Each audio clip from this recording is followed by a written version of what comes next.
តោះមកបងណាខ្លះដែរកំពុងតែស្វែងរកជាមួយនឹងប្រភេទម៉ូស្បែជើងប៊ូកាត់កាញ់វិញណាមកបងថ្ងៃនេះបងមានម៉ូទៀតទេមកបងដើម្បីយកមកណែនាំជូនមកបងទាំងអស់គ្នាមកបងអាចក្លេកមើលម៉ូតគេសិនបានស្អាតខ្លាំងហ្មងណាមកបងប្រភេទម៉ូតនេះមានលេខកូដសម្គាល់ TMSA 90មកបង TMSA 90គឺជាលេខកូដសម្គាល់មកបងអាចមើលបានណាបងសម្រាប់ប្រភេទស្បែកណាមកបងស្បែកគឺយើងធ្វើចេញពីស្បែកគោសុទ្ធ 100% មកបងស្បែកគោសុទ្ធ 100% ពាក់ទៅគឺទន់ជើងស្រួលពាក់ស្រួលដើរខ្លាំងមែនតែម្ដងអត់ធ្វើឲ្យបងឈឺជើងពិបាកពាក់ពិបាកដើរអីណាបងប្អូនហ៊ានធានាជូនមកប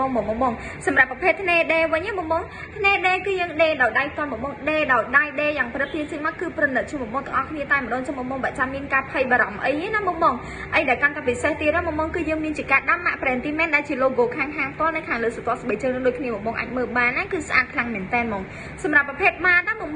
បាតគឺយើងធ្វើចេញពីបាតក្រែបសុទ្ធ 100% បងដើរលើក្រូអត់ល្អទេណាបងប្អូនហ៊ានធានាជូនមកបងតែម្ដងចឹងសម្រាប់ប្រភេទម៉ូតនេះណាបងគឺយើងមានទំហំចាប់ពីទំហំ39រហូតដល់ទំហំ44បងគឺយើងមានគ្រប់ size គ្រប់ទំហំជូនមកបងទាំងអស់គ្នាតែម្ដងណាបងចឹងមកបងបើចាំមានការភ័យបារម្ភអីទេឆ្លាញ់ទំហំមួយណាដាក់កំងទំហំមួយហ្នឹងបែបបងចឹងបើសិនជាបងឆ្លាញ់នៅពេញចិត្តបងគ្រាន់តែតម្លាក់លេខទូរស័ព្ទបងជាមួយនឹងទីតាំងហើយចោតជាមួយនឹងលេខកូដសម្គាល់ដែលមានលេខកូដសម្គាល់ TMSA 90បងឲ្យលាក់ចូលខាងក្នុង page ឥឡូវហ្នឹងដើម្បីទទួលបាន promotion ដល់កាន់តែពិសេសហ្នឹងបងអរគុណច្រើន